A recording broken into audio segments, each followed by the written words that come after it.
Topic है वो है applications of pressure in daily life. अभी तक हमने क्या पढ़ा है, प्रेशर पढ़ा है, थ्रस्ट पढ़ा है, लेकिन अब हम इस टॉपिक के अंदर प्रेशर का हमारी डेली लाइफ के अंदर क्या यूज है उसको हम समझेंगे। ओके, तो अब हम देखते हैं। School bags are provided with broad strips so that the weight of the school bag fall over a larger area of the shoulder and produce less pressure, hence making it easy to carry। मतलब जो school bags जो होते हैं वो generally क्या होते हैं, broad strips वाले होते हैं। मतलब जो स्कूल बैग्स जो होते हैं वो जनरली चौड़ी पट्टी वाले जो होते हैं ना, वो इस तरह के बनाए जाते हैं। तो इसका भी एक रीजन है क्यों बनाए जाते हैं, ताकि जो स्कूल बैग्स जो होते हैं ना हमारे, उसके अंदर क्या होती है, बुक्स होती है। तो बुक्स का क्या होता है, बहुत ज्यादा क्या होता है, वजन होता है। तो स्कूल बैग्स का जो वेट जो होता है वो बहुत ज्यादा हो जाता है। ओके, तो ये वेट हमारे शोल्डर पे मतलब कम पड़े। ओके, इसके लिए हम क्या करते हैं, ब्रॉड स्ट्रिप्स वाले क्या करते हैं, बैग बनाते हैं। जो ब्रॉड स्ट्रिप्स वाले बैग होते हैं उनकी अगर ब्रॉड स्ट्रिप्स होंगे तो उनका जो एरिया जो होगा उन स्ट्रिप्स का क्या हो जाता है, लार्जर हो जाता है। ओके, तो लार्जर एरिया होने की वजह से क्या होता है कि वो हमारे शोल्डर पे क्या करते हैं, प्रेशर जो होते हैं मतलब कम लगाते हैं। ओके, तो इसकी वजह से क्या होता है कि यदि हम ब्रॉड स्ट्रिप्स वाले बैग लेंगे तो वो हमारे जो शोल्डर के मतलब क्या करेंगे, लार्जर एरिया के ऊपर क्या करेंगे, मतलब फोर्स अप्लाई करेंगे। ओके, और अगर कोई चीज लार्जर एरिया के ऊपर अगर कोई फोर्स लगता है तो वो उसका जो प्रेशर जो होता है वो क्या होता है, कम हो जाता है। तो इसीलिए जो ब्रॉड स्ट्रिप्स वाले जो बैग होते हैं उनको कैरी करना क्या होता है, वो इजी हो जाता है।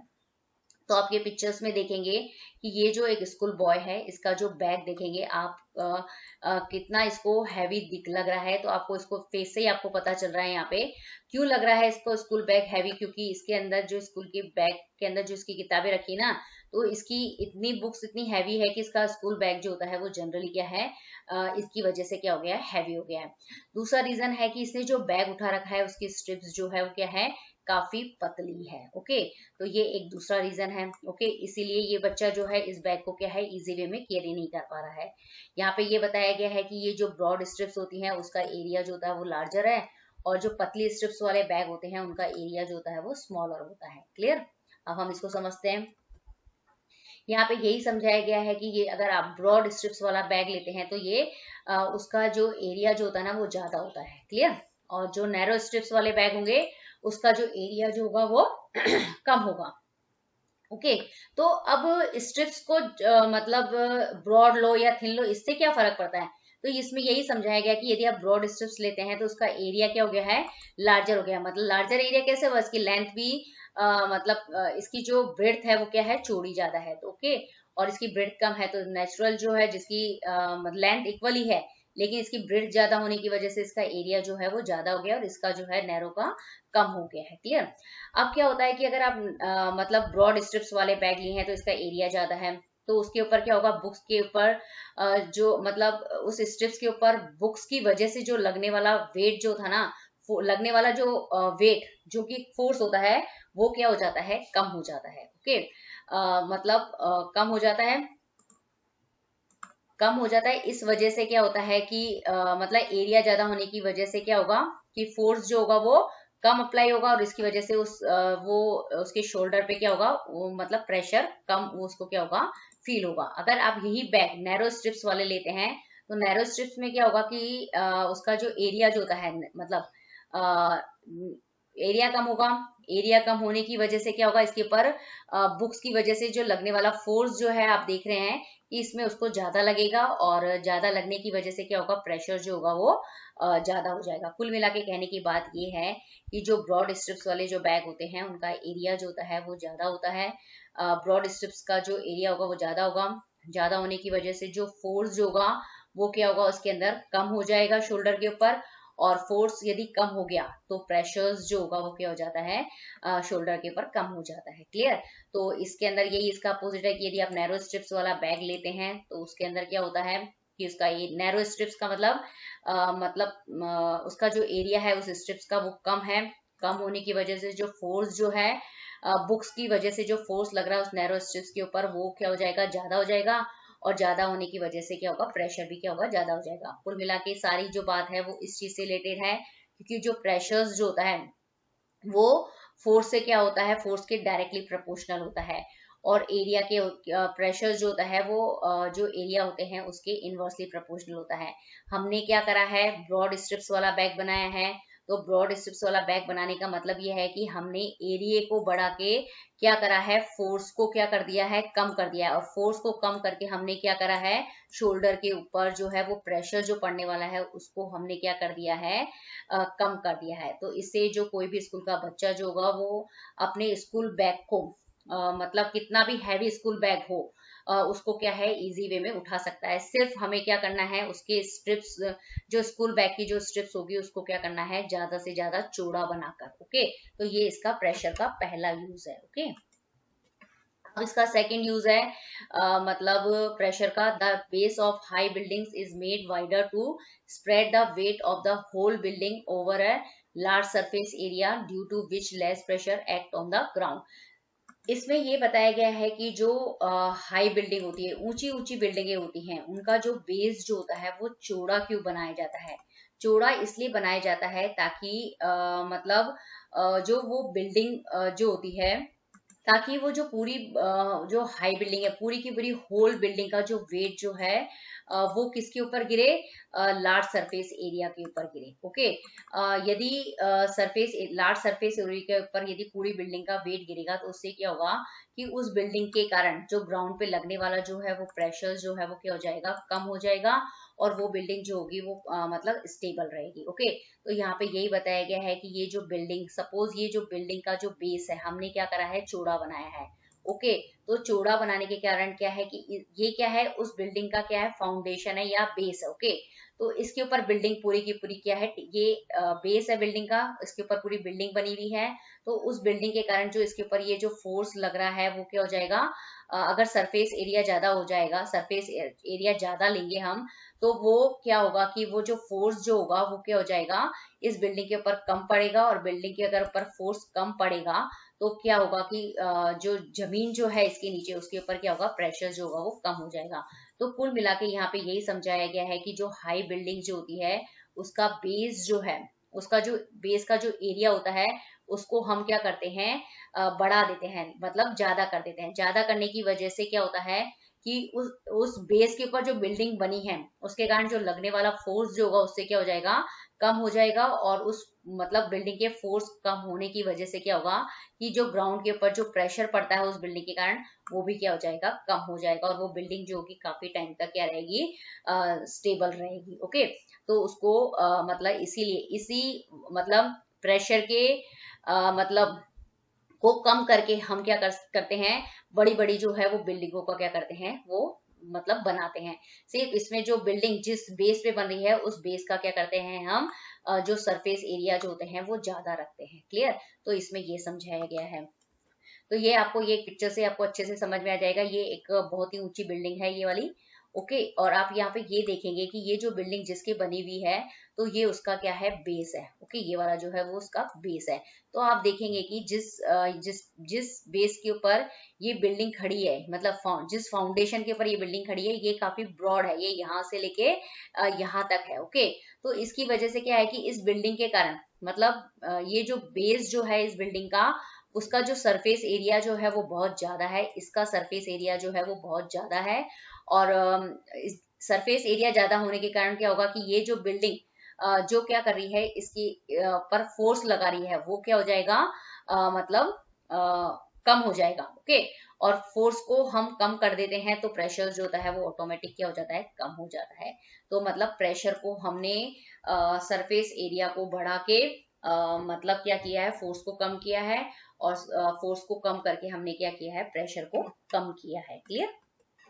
अब हमारा तीसरा प्रेशर का एप्लीकेशन ये है कि जो the blades of knives are made sharp so that on applying force on it a large pressure is produced the very small surface area thus cutting the object easily। मतलब generally आपने देखे होंगे कि जो हमारे घर में जो चक्कू वगैरह होते हैं उनकी जो ब्लेड्स जो होती है वो शार्प होती है। तो आपने ये सोचा है कि उनकी जो जो ब्लेड्स होती हैं या हम तेज धार वाले जो चाकू होते हैं वो क्यों काम में लाते हैं? तो आपको इसका जनरल तो पता है कि क्यों होते हैं, ताकि हम फ्रूट्स और वेजिटेबल्स जो है वो अच्छे से क्या कर पाए, मतलब जल्दी से कर पाए। ओके, तो अगर हम उनको शार्प बनाते हैं तो उससे हम क्या कर सकते हैं, मतलब जो हमारे फ्रूट्स और वेजिटेबल्स के ऊपर क्या कर सकते हैं, फोर्स जो है वो मतलब ज्यादा अप्लाई कर सकते हैं। लेकिन हमने इनको मतलब शार्प क्यों बनाया है? शार्प बनाने का मतलब ये हो गया है कि जो हमारे चाकू की ब्लेड को हमने शार्प बनाया है, तो उससे हमने क्या कर दिया है, जिस एरिया को हमने शार्प बनाया है उसका जो सरफेस एरिया जो है वो हमने क्या कर दिया, बहुत कम कर दिया है। और बहुत कम करने की वजह से क्या हुआ है कि उस वो मतलब चाकू का वो हिस्सा जो शार्प है, शार्प होने का मतलब ये है कि उसका जो सरफेस एरिया जो है वो बहुत कम है। अगर सरफेस एरिया अगर मतलब कम होगा तो वो क्या होगा कि फ्रूट और वेजिटेबल्स के ऊपर क्या होगा, लार्ज मतलब बहुत ज्यादा प्रेशर से क्या होगा, वो उनको क्या कर पाएगा, कट कर पाएगा। ओके, तो इससे क्या होगा कि किसी भी फ्रूट्स और वेजिटेबल्स को क्या होगे, हम अच्छे से क्या मतलब बहुत ही इजी वे में क्या कर पाएंगे, कट कर पाएंगे। तो आप यहाँ देख रहे हैं कि ये जो पिक्चर्स जो आपको दिख रही है वो किसकी है, मतलब नाइफ की पिक्चर है। तो नाइफ जो होते हैं उसके अंदर दो एजेस होते हैं, एक तो होता है उसका शार्प एंड, और ये जो दूसरा एंड जो आपको ये दिख रहा है वो होता है ब्लंट एंड। तो आप ये देखेंगे कि अगर आप इस हिस्से से, शार्प एंड से किसी भी फ्रूट और वेजिटेबल्स को कट करते हैं तो बहुत ही इजी वे में काट लेते हैं। ओके, लेकिन यही चीज अगर आप इस ब्लंट एंड से, इस वाले एंड से करते हैं तो आपसे फ्रूट और वेजिटेबल्स नहीं कटते हैं। ओके, तो इसका ये रीजन है कि मतलब जो ब्लेड्स अगर शार्प होती है, और उसको शार्प करने का मतलब ये होता है कि उसने हमने क्या कर दिया है, शार्प करके उसको क्या कर दिया है, उसका जो सरफेस एरिया जो है उसको क्या कर दिया है, इसमें कम कर दिया है। और कम करने की वजह से क्या हुआ है कि मतलब जब हमने इसका सरफेस एरिया कम कर दिया है, तो जब हम इस फ्रूट और वेजिटेबल्स को इस कम सरफेस एरिया वाले से काटेंगे तो उससे क्या होगा कि बहुत ही ज्यादा क्या होगा, प्रेशर्स जो होगा वो मतलब क्या होगा, फ्रूट्स और वेजिटेबल्स पे लगेगा, और वो क्या होगी, इजी वे में क्या हो जाएगी, कट हो जाएगी। तो इस कंडीशन में हमने क्या किया है कि मतलब सरफेस एरिया को क्या करा है, कम करा है। ओके, इस कंडीशन में हमने सरफेस एरिया को कम करा है और प्रेशर को बढ़ाया है। लेकिन जो मैंने आपको प्रीवियस दो एग्जांपल्स बताए थे, स्कूल बैग वाला और दूसरा एग्जांपल बताया था बिल्डिंग का, उसमें हमने क्या किया था, प्रेशर को कम किया था सरफेस एरिया को बढ़ाकर। लेकिन ये एग्जांपल उन दोनों एग्जांपल के अपोजिट है, इसमें मैंने सरफेस एरिया को कम किया है, कम करके क्या किया है, प्रेशर को बढ़ाया है, ताकि अगर हमें कोई भी चीज काटनी हो, करनी हो, तो हम इजी वे में क्या कर सकते हैं, कट कर सकते हैं। आपको यहाँ पे यही समझाया गया इस पिक्चर्स में। अगर आप एक मतलब दो नाइफ लेते हैं अलग अलग, एक लेते हैं आप शार्प नाइफ और एक लेते हैं डल नाइफ। ओके, तो आप देखते हैं कि जो शार्प नाइफ होते हैं उसका जो एरिया, जो आगे का टिप जो आप देख रहे हैं वो क्या है, बहुत ही कम है, तो मतलब इसका स्मॉल एरिया है। जो ये जो डल नाइफ है आप देख रहे हैं, इसका जो एरिया जो है वो आगे का क्या है, बहुत ज्यादा है, तो मतलब इसका जो है वो लार्ज एरिया है। और आप ये मतलब क्या कर रहे हैं, मतलब किसी भी मतलब सब्जी को कट करने के अंदर आप इसको काम में लेते हैं, तो आप क्या करते हैं, आप आपके हाथों से क्या लगाते हैं, इन पे फोर्स लगाते हैं। इस पे भी आपने क्या लगाया, मतलब शार्प नाइफ पे भी फोर्स लगाया, और जो डल नाइफ से आप सब्जी और कट करेंगे तो उसके ऊपर भी आपने अपने हाथों से क्या लगाया, उसके ऊपर फोर्स लगाया। तो दोनों ही कंडीशन में फोर्स जो है वो सेम है। लेकिन आप देखेंगे कि जो शार्प नाइफ जो होता है वो exert a large pressure on the surface due to the small area of contact. मतलब इसके अंदर ये बताया गया है कि जो शार्प नाइफ से जब आप सब्जी कट करते हैं तो वो इजी वे में कट हो जाती है। तो इसका रीजन ये है कि जो शार्प नाइफ जो होते हैं वो उनका जो एरिया जो होता है वो क्या होता है, मतलब जब किसी फ्रूट और वेजिटेबल के कांटेक्ट में आता है तो वो फ्रूट और वेजिटेबल के स्मॉल एरिया को क्या करती है, कांटेक्ट करती है। तो इसकी वजह से क्या होता है कि प्रेशर जो होता है वो इंक्रीज हो जाता है, और प्रेशर इंक्रीज होने की वजह से क्या होते हैं, फ्रूट और वेजिटेबल को आप क्या कर सकते हैं, इजी वे में कट कर सकते हैं। तो यहाँ पे यही समझाया गया है कि एरिया को आपने क्या किया है, कम किया है। मतलब शार्प रख के मतलब किसी भी चीज को शार्प रख के आपने क्या किया है, उसके एरिया को कम किया है, और एरिया को कम कर दिया तो प्रेशर जो है वो आपने इंक्रीज कर दिया। ओके, लेकिन जो डल नाइफ होते हैं उससे जो सब्जी काटना जो है वो बहुत ही मुश्किल होता है। क्यों? जो डल नाइफ होता है उसका जो, जब वो किसी फ्रूट और वेजिटेबल के कांटेक्ट में आता है तो उसके लार्ज एरिया को क्या करता है, ये कांटेक्ट करता है। ओके, लार्ज एरिया को मतलब उसका जो एरिया जो होगा ना वो क्या होगा, लार्ज होता है। ओके, लार्ज एरिया के होने की वजह से क्या करता है कि वो फ्रूट और वेजिटेबल या कोई भी जो दूसरा ऑब्जेक्ट है उसकी सरफेस के ऊपर क्या होता है, स्मॉल प्रेशर जो होता है वो डाल पाता है। अगर किसी चीज को अगर वो डलना है, स्मॉल प्रेशर लगाएगा तो वो कोई भी चीज जो होगी वो इजी वे में नहीं कटेगी। ओके, तो इस कंडीशन में क्या हुआ है कि हमने क्या कर दिया कि डल नाइफ, मतलब डल नाइफ होने का मतलब ये है कि मतलब उसका जो हमने क्या किया है, डल नाइफ का जो एरिया जो होता है वो ज्यादा होता है, और ज्यादा होने की वजह से क्या करता है वो ऑब्जेक्ट के ऊपर कम प्रेशर जो है वो लगा पाता है। तो इस तरीके से यदि आपको फ्रूट और वेजिटेबल्स काटनी है तो शार्प नाइफ हम इसलिए यूज करते हैं ताकि हम क्या है कि मतलब ज्यादा प्रेशर, मतलब इजी वे में क्या कर सकें, फ्रूट और वेजिटेबल को कट कर सकें। तो इसमें प्रेशर को कैसे यूज किया है, प्रेशर को हमने इसमें बढ़ा के मतलब प्रेशर को बढ़ाया है, और मतलब क्या किया है, मतलब उसका हमारे डेली लाइफ के अंदर क्या किया है, उसका यूज किया है प्रेशर को बढ़ा के। क्लियर।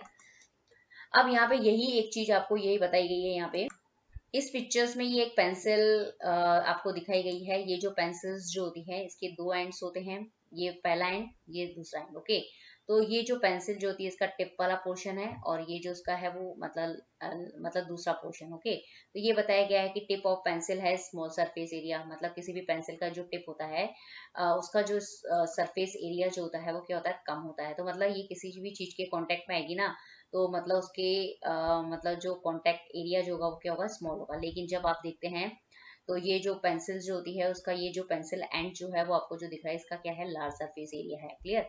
तो ये कहने का मतलब ये है कि यहाँ पे ये बताया गया है कि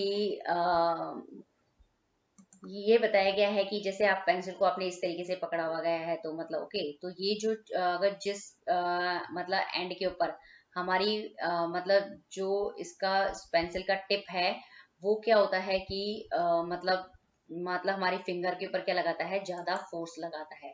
ओके, तो क्यों लगाता है वो ये फोर्स, क्योंकि ये जो पेंसिल है इसका जो टिप है उसका जो सरफेस एरिया क्या है, वो मतलब क्या है, कम है। ओके, तो सरफेस एरिया कम होने की वजह से क्या करता है, ये हमारी मतलब जो फिंगर होती है उसके ऊपर क्या करता है, ज्यादा प्रेशर से क्या करता है, हमारी फिंगर के अंदर जाता है। ओके, और ज्यादा प्रेशर अगर अप्लाई हो रहा है तो उसका जो फोर्स जो होगा हमारी फिंगर पे लगेगा तो वो भी क्या होगा, ज्यादा होगा। ओके, इसी तरीके से आप इस एंड के बारे में बात करेंगे तो ये जो पेंसिल का एंड जो होता है वो क्या होता है, इसका सरफेस एरिया जो है वो क्या है, बहुत ज्यादा, मतलब कंपैरेटिवली मतलब ज्यादा है। ओके, तो इसका सरफेस एरिया ज्यादा है, तो हमारी जो फिंगर के ऊपर इसकी वजह से, इस एंड की वजह से जिससे जो प्रेशर लगेगा वो क्या हो जाएगा, कम हो जाएगा। ओके, तो ये हमारे को मतलब हमारी फिंगर के ऊपर क्या होगी, कम फोर्स लगाएगी। ओके, तो अब हम देखते हैं कि जो मतलब जो पेंसिल को हमने टिप, मतलब पेंसिल जिस हाथ ने हमारे पेंसिल को मतलब शार्प एंड से पकड़ा था। ओके, तो वहां पे हमें क्या लगता है, प्रेशर जो होता है वो ज्यादा फील होता है, और जिसको हमने मतलब दूसरे एंड से पकड़ा था पेंसिल को, उस जगह हमें कम प्रेशर जो होता है वो फील होता है। तो इसके अंदर भी यही समझाया गया है कि मतलब आप क्या कर सकते हैं कि मतलब जो मतलब कोई भी ऑब्जेक्ट की मतलब कांटेक्ट एरिया है उसको आप स्मॉल कर दें। ओके, तो उससे हम क्या कर सकते हैं, फोर्स को क्या कर सकते हैं, इंक्रीज कर सकते हैं। ओके, तो इसके अंदर भी यही समझाया गया है कि किसी भी ऑब्जेक्ट के कांटेक्ट एरिया को कम करके आप क्या करेंगे, प्रेशर को कम या ज्यादा कर सकते हैं, और प्रेशर को कम या ज्यादा करके भी आप क्या कर सकते हैं, फोर्स को क्या कर सकते हैं, कम और ज्यादा करके आप अपनी डेली लाइफ के अंदर काफी चीजों के अंदर इसका यूज करके मतलब इसके एप्लीकेशंस कर सकते हैं। तो यही यहाँ पे प्रेशर की तीन बहुत ही बड़ी एप्लीकेशंस दिखाई गई थी। एक तो थी स्कूल बैग, दूसरा था बिल्डिंग के अंदर, तीसरा था नाइफ्स के अंदर। तो यदि आपको ये वीडियो पसंद आए तो प्लीज इसे लाइक कीजिए, शेयर कीजिए, and look and learn classes को सब्सक्राइब करना ना भूलें, और नोटिफिकेशंस बेल को हिट करना ना भूलें। Thank you very much.